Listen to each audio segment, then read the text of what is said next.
Ladies and gentlemen, boys and girls, smatterers, flatterers, and teeth chatterers, welcome along to the Joe Spivey YouTube channel, where we discuss books and little else. And I realise, folks, here I am, placing my hands into the air with contrition. I do realise, folks, that in the execution of this fine here YouTube channel, I am signing a contract with you folks. I hope that's not too formal a phrase. I'm signing a contract with you.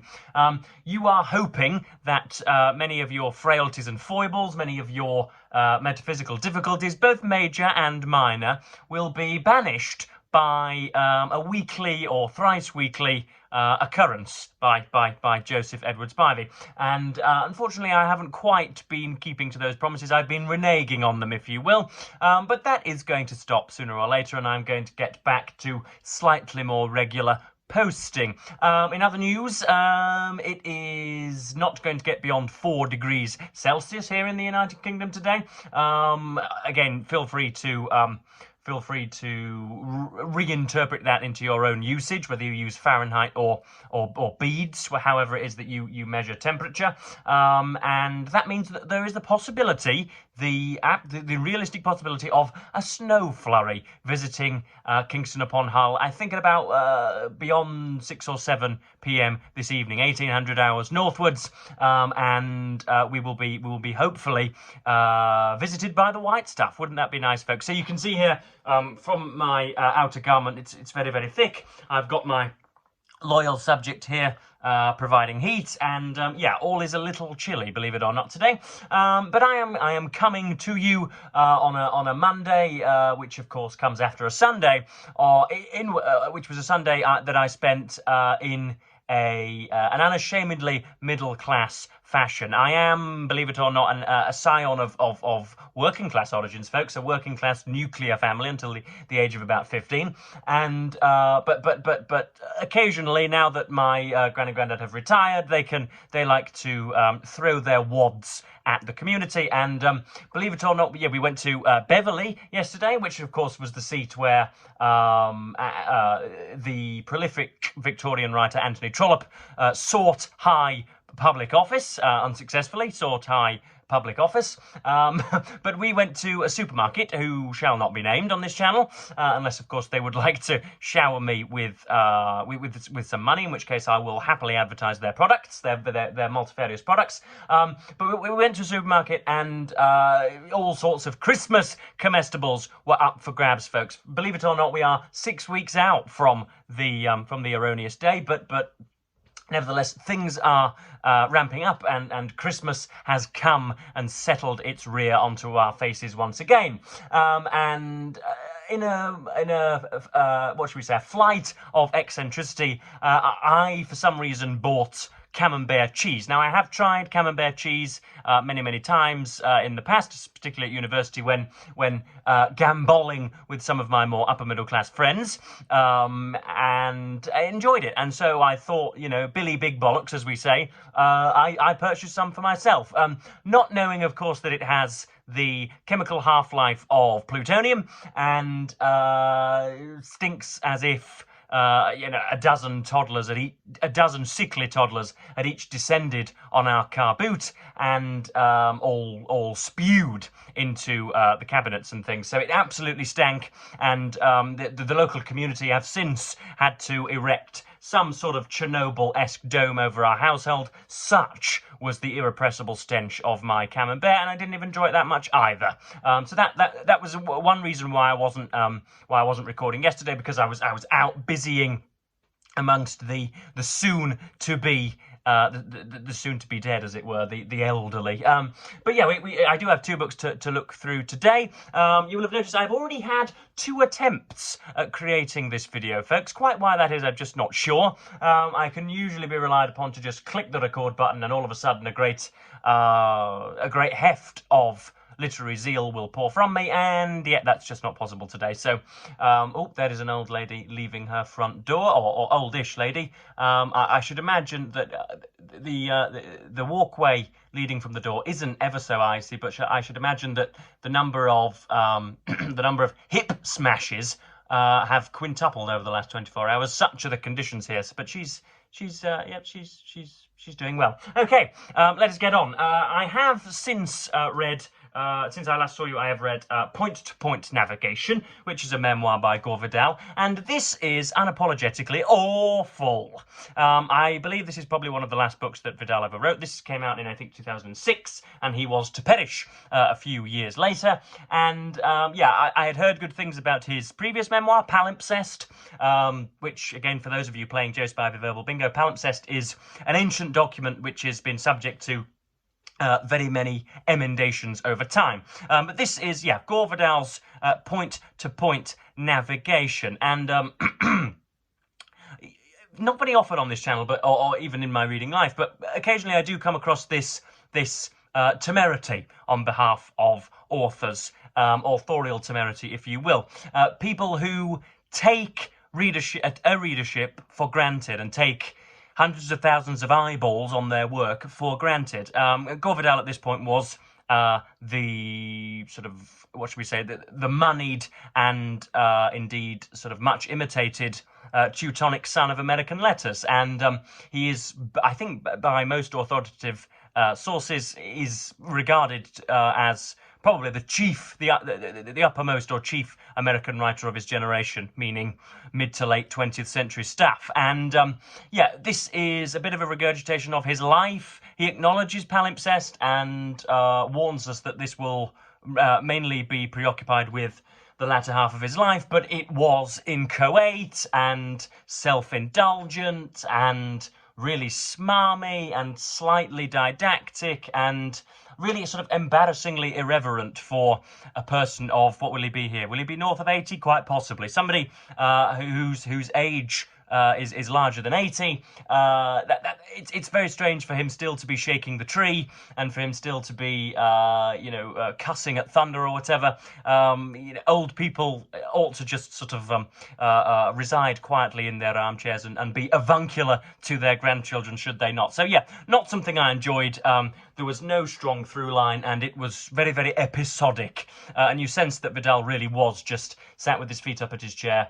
And this should have been reserved for diarists or whatever, those who would have liked to investigate his diaries. Not a great introduction to Gore Vidal, because I know that Lincoln and Julian and Burr and another book of his, very many of his books are revered by people whose literary credentials I like as well. So I not a good start with Gore Vidal. So yes, but the bulk of today's video will be taken up with our look at Roland Huntford's biography of Shackleton. We are, of course, still in the stomach of Non-Fiction November, an estimable booktube event pioneered by Olive over at Book Olive, which encourages everybody, man, boy, woman, child, and humpback whale, to read non-fiction throughout the month of November, and I am doing that with chutzpah. So yes, this is Roland Huntford's, again, 2006, 7, 8 biography of Ernest Shackleton. Now, Antarctic and Arctic exploration, polar exploration, multipolar exploration is not nearly as large an interest. It doesn't quite engage the British public as much as it should or would if Britain's Teutonic sons, if the Empire's Teutonic sons were favoured with the accolades of those who first reached the poles. In other words, I think the fact that Amundsen and very many other of his Norwegian brethren did things in the polls first, I don't think, because we're second and third and fourth on many of the lists, I think that accounts for something of a national apathy when it comes to polar exploration. As to that would be my reasoning as to why. But I have always followed what's called the heroic age of Antarctic exploration, where what should we say? Where desire much outstripped technological capabilities, and you ended up sort of foraying into some very, very, very inhospitable land indeed. Minus 25-degree temperatures, very, very common, with sort of 15 or 16 dogs pulling your sledge, and then you've got a jacket no thicker than the one I am presenting you. I am presenting you in today. And so yeah, this is a very difficult. This is a very difficult practice indeed. But obviously Huntford's got to. This is a polar centric. Biography. It looks at Shackleton, the explorer and the expeditionist, rather than Shackleton, the writer, Shackleton, the journalist, Shackleton, the what should we say, lover, grandiloquent lover. And so yeah, it's enjoyable. Very short sentences. I should like Mr. Huntford to give himself some elbow room every now and then for some multi-clausal delights. That would be really enjoyable. But yeah, I've got a few sections that I want to read out, and I think I've found my niche subject, folks, believe it or not. I might not be able to string a sentence together this morning, but believe it or not, I have been almost overnight inspired by these gentlemen, and would like to track that heroic age. For those of you who don't know, I think it's roughly between about 1895, 1890, when a load of Danish whalers somehow wandered over to the Antarctic and discovered that it was essentially one landmass, and the ice barrier, the Ross ice barrier, found by James Clark Ross in 1841. They stumbled upon a mainland, and all of a sudden, interest was reinvigorated, as it were. And so yeah, and so we've got between about 1895 and when Shackleton eventually made his cross Antarctic. I was going to say voyage, but it was really more of a sort of amble across the entire Antarctic continent in. Ending in about 1917, I think. So it's a sort of a 25-year period. And so, yeah, I've got 4 sections that I want to read out. He is an old Elenian, I think it's pronounced, an alumnus of Dulwich College, which counts P.G. Wodehouse and Nigel Farage, of all people, as former members. So read into that what you will. And yeah, very often in this book he's referred to as an Anglo-Irishman, and you have a whole load of characteristics which are wheeled into the bargain as a result. I think somewhat spuriously. I don't think I don't think it would stand up to sociological study, but nonetheless, Huntford takes lots of Mr. Shackleton's Irish heritage and uses that as an excuse to keep wheeling out adjectives about his personality, which are not quite proven. But yeah, we talk about Shackleton, we talk about his schooling and his lack of interest and his dawdling about the classroom. You could well picture him, as I often characterise myself, sort of throwing conkers around the classroom and chiding the teacher for their churlishness in exercising authority over the individual. And so yeah, not a particularly decorated schooling career, not an academic, does not go to university, instead goes to the Merchant Navy and becomes a first mate, essentially, and in and around the Horn of Africa and the Horn of South America, is with the Merchant Navy backwards and forwards for weeks and weeks and weeks and months and months and months at a time. So yeah, this is a very interesting life indeed thus far. You get somebody charismatic, epicenic, as I'm sure you'll agree. Rather, he does have something of a kind of feminine posture there as well, but square-jawed, very photogenic, flamboyant, very willing to recite Mr. Browning's poetry. See, even the most significant of surnames are evading my brain today. I wonder why that is. It could well be the intravenous injections of heroin. Who knows? So yeah. But nonetheless, you've got all of those positive characteristics, but a restless person as a result, and you sense he was different to different people. So for those whose wealth he needed in order to finance his expeditions were dealt with benevolently, and he would. I'm failing to pronounce English words, and I'm almost certainly going to stop the recording of this video before it goes out. So let's Let's start reading. Mr. Huntford's prose before we have ourselves a little bit of a sort of eclectic fit. So we're talking about his father's ambitions for him, and the young Ernest, and him becoming a voracious reader at an early age, and wanting to what should we say, gallop on abroad. Dr. Shackleton wanted Ernest to follow him into the medical profession. Ernest, however, wanted to go to sea. In this too, the boy's own paper, which is, I believe, a Dulwich newspaper, may have had a hand with its nautical adventures like Great Shipwrecks of the World, or perhaps even with its serialisation of 20,000 Leagues Under the Sea, which introduced Shackleton to Jules Verne's science fiction tale of the electric submarine Nautilus. Electricity was then the genie of the lamp, as the atom and the microchip have since become, but Shackleton's response was wholly romantic. He saw himself as Captain Nemo, the mysterious captain of the Nautilus, a pirate, an Ishmael, a Robin Hood done up in sinister modern dress. It was an act of identification that persisted into adulthood when Shackleton turned to Nemo as a nom de guerre. So that's also very interesting. I hope you will agree.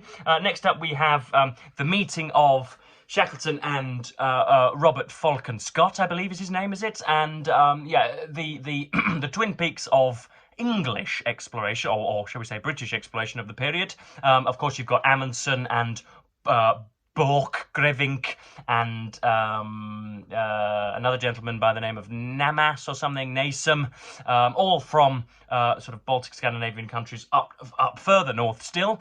But you have Scott and Shackleton, who are the key players from an Anglo-centric perspective, and I think Scott has just about taken the bacon historically. I think he is better known than Ernest Shackleton. I think he's more, what should we say, practically revered than Mr. Shackleton is. But I don't know quite why that is. Mr. Huntford points or paints and portrays Mr. Scott as a dismissive, supercilious, rather terse, stern, serious, unfun individual. A very, very boring, vanilla personality who saw potential for his own defenestration everywhere and commanded utmost loyalty from paladins below.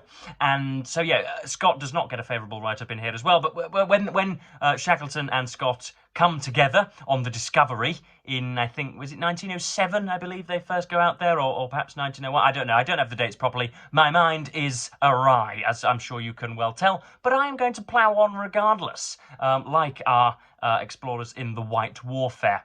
So yes, they collide on the Discovery voyage, and of course you've got the Merchant Navy versus the Royal Navy, you've got rags versus riches, and that sounds a little bit reductive and a little bit Manchean, but apparently there was friction, there was social friction between the two groupings. But this is rendered beautifully by Mr. Huntford in, I think, a rather novelistic style. I'm sure you will agree. The officers of the National Antarctic Expedition bore, as one journalist put it, a most businesslike aspect.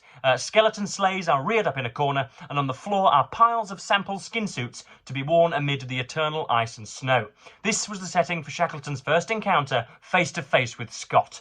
Encased in the high, white, starched collars of the period, they tried to size each other up. They had much in common. Both were opportunists. Each doubted his own professional prospects. Neither was particularly interested in ice or snow or exploration as such, but both saw in the expedition a pathway to success. Each would cheerfully have done anything else that promised personal advancement. Both were burning with ambition. Shackleton, however, the Anglo-Irishman, half poet, half buccaneer, showed it openly. Scott, high-minded and altogether more prosaic, hid it well.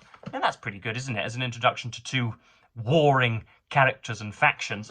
Yes, so hinted at in there is the superficiality of Ernest Shackleton, really. You sense that if he could have become famous by, beheading his own mother and having her head put on a pikestaff in Trafalgar Square, he would well have done it. If fame could have come by, easier means, then he would have done it. But because this was the age of exploration, then Shackleton chose that one. In other words, he just wanted to see his name in lights, and he wanted a few letters after his name, and he would have liked to have parked his sheep in somebody else's front garden without them having any sort of recourse for criminal action, which is, I think, one of the few vanishing but still extant privileges of a Knight of the Realm. You can park your sheep in someone's garden and the owner can do nothing about it. But yes, come hell or high water, Joseph Spivey will produce a video for you. And I haven't really enjoyed making this. What a strange thing to admit right at the end of the video. But it has seemed, apologies if it's felt rather forced. I don't know quite why it is that I'm not on my A game at the moment. It could be autoimmune disease. It could be an aneurysm lodged into my brain. It could be rickets. It could be scurvy. It could be horrid gums and swollen lower legs. Who knows what it could be? But I somehow have jabbered on for 20 minutes, and I think I have just about reached my quota, have I not? So I will, as ever, BookTube, promise to return very promptly. And thank you ever so much for watching, and say as ever, goodbye.